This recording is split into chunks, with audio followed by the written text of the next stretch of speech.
Avcılık, Balıkçılık ve Doğa Sporları Derneği olarak doğada, yani kendi havzamızda bıldırcın neslinin azalmasından dolayı doğaya bıldırcın salımı gerçekleştireceğiz. İnşallah hayırlısı olur. Başkanımız Kaan Meza ile beraber doğaya bıldırcın salımı gerçekleştirmeyi düşünüyoruz.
Wow.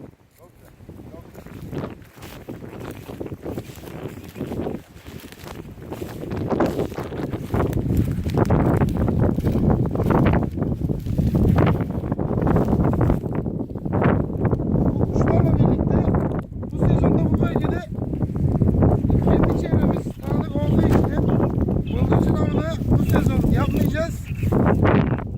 Kuşların burada üremesi için elimizden gelen her şeyi yapıp yeni sezonda geniş bol avlar temenni ediyoruz. Teşekkürler. Bu arada bu bıldırcınlarımızı temin eden maden mühendisi bir arkadaşımız var. Oğuzhan Hocam.